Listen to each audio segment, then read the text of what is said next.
On est en direct de la convention annuelle du CRIP et on poursuit dans cet environnement que vous entendez, hein, c'est live avec des annonces parce qu'il y a plein de séminaires, plein de stands autour qui nous accompagnent. On a le plaisir d'avoir deux invités avec moi. Raslan Leguet, bonjour. Bonjour. Responsable infrastructure et sécurité IT chez Saft. Et en face de moi, Christophe Bouchardot, bonjour.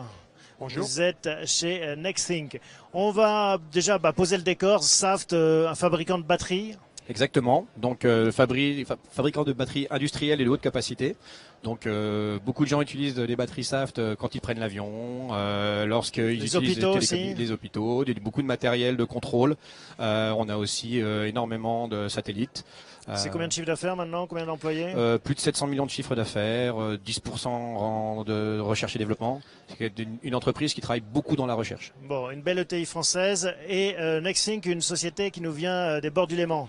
Absolument. C'est une société d'origine suisse, émanation de l'EPFL, donc l'École polytechnique fédérale de Lausanne, et qui existe maintenant depuis une dizaine d'années, qui a un développement qui s'est extrêmement accéléré sur les 3-4 dernières années, avec la création d'une entreprise à capacité internationale, et qui accompagne donc les clients, nos clients, dans le monitoring de l'expérience utilisateur et comment mesurer l'expérience utilisateur dans des grands chantiers de transformation que ces derniers sont en train de mener. Pourquoi c'est un enjeu important pour vous, ce monitoring? Alors en fait, depuis 2 ans, Saft est engagé dans une profonde transformation digitale pour laquelle on a démarré par la transformer notre informatique et nos infrastructures. Et en fait, historiquement, on a une vision côté infrastructure de la qualité du réseau informatique. Et avec Nexthink, on a pu avoir une visibilité côté poste de travail, donc utilisateur et expérience utilisateur de cette transformation. Et vous vous êtes rendu compte de problèmes ou de choses à améliorer? Exactement. On s'est rendu compte qu'il y avait énormément de problématiques PC dans la qualité, dans le perçu du réseau et des solutions proposées. Et grâce à Nexthink, on a pu sur chaque poste de travail, mesurer et améliorer la condition du PC. Comment est-ce que vous mesurez ça alors? Comment est-ce que vous faites pour détecter justement ces anomalies? Tout simplement en étant présent sur chacun des postes qui doit être monitoré. Et comme le dit fort justement Raslan, dans des exercices de transformation digitale, où les choses sont en train de bouger de façon perpétuelle, il est impératif de pouvoir comprendre quelle est l'adoption, quel est le ressenti de chacun des utilisateurs. Et on dit bien chacun des utilisateurs parce qu'en aucune manière, cette capacité à pouvoir mesurer est valide et en tout cas pertinente dès lors qu'on fait de l'échantillonnage. Donc c'est tout ou rien et de façon à avoir une vue objectivée de la façon dont l'IT est vécu par les utilisateurs, il faut être présent partout. Donc on est présent au travers de ce qu'on appelle une petite sonde, un collecteur sur chacun des postes de travail. Absolument. Les usages, mais est-ce qu'une partie des problèmes ne vient pas justement des utilisateurs eux-mêmes? Alors exactement, et c'est là où la Nexthink permet de montrer que le comportement utilisateur peut effectivement gréver son expérience. Et grâce à Nexthink, on a la capacité d'interroger l'utilisateur en temps réel, de lui envoyer des petits pop-up qui vont l'informer sur attention, ce que vous faites là va nuire à votre équipement, à votre expérience. Et donc, ou alors on peut corriger le tir. On peut corriger le tir en temps réel, ou aussi après en mettant en place des plans d'action et en mesurant le résultat de ces plans d'action au quotidien. Et quand c'est un problème plus de couche basse, soit de hardware, soit de software, comment est-ce que vous abordez la question?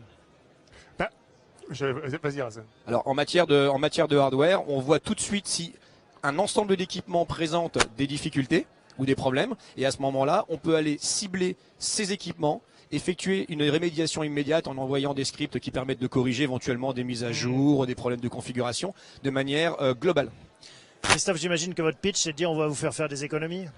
Entre autres, et des économies bien sûr, parce qu'on est capable à tout moment puisqu'on a une vision exhaustive de ce qui se passe sur notre infrastructure, on est à tout moment capable de dire quel est l'usage des choses. Et typiquement, un cas d'usage qui est parfaitement reconnu par nos clients, c'est de dire je sais en temps réel qui utilise quoi et qui n'utilise pas quoi. Et finalement, lorsque je dois renouveler mon parc logiciel avec certains grands éditeurs qui viennent me revoir tous les 2 ou 3 ans, je suis capable d'avoir une appréciation extrêmement précise de la façon dont est utilisé le logiciel et donc de l'allouer ou de le supprimer s'il n'y a pas d'usage. Voire de changer les modes de rémunération et de rentrer dans d'autres discussions. Exactement. Ça, c'est un des cas d'usage. J'imagine qu'en effet, il y a une sous-utilisation. On surestime peut-être la capacité d'utilisation de la puissance informatique qu'on met à disposition de ses collaborateurs. Exactement. On peut coller au plus proche du besoin de l'utilisateur. Typiquement, on déploie souvent beaucoup de logiciels sur les postes qui ne sont pas utilisés. Grâce à NetSync, on voit immédiatement au jour le jour si les logiciels sont utilisés. Au-delà des économies dues aux licences qu'on va de toute façon diminuer, l'intérêt c'est aussi, lorsque vous avez un audit, de pouvoir répondre du tac au tac. Bonjour, combien j'ai de licences, combien j'ai d'utilisateurs qui l'utilisent et depuis combien de temps, et vous avez une réponse qui est vraiment, au sens réel du terme, immédiate. Et à terme, j'imagine que vous imaginez des développements pour améliorer, former, enfin on peut imaginer pas mal de choses à partir de cette information pour améliorer la vie de l'entreprise et de ses collaborateurs. Mais il est clair que les cas d'usage sont multiples. Hein. Quelque part même, c'est presque la difficulté de pouvoir sérier de façon plus efficace l'ensemble des cas d'usage. Je peux vous assurer que les cas d'usage qui existent chez Saft sont extrêmement pertinents, mais que d'autres cas d'usage d'une autre nature chez d'autres clients sont tout aussi pertinents. Donc finalement, sans mauvais jeu de mots, on a une forme de couteau suisse à disposition de notre client. Et finalement, c'est lui qui choisit la lame ou la nature des lames qu'il veut utiliser dans le contexte qui l'intéresse. Bon voilà, on va rester sur cette image de couteau suisse et puis on va aller danser parce que là l'ambiance devient de plus en plus folklorique. Merci à tous les deux. À bientôt, bonne convention. Merci, au revoir.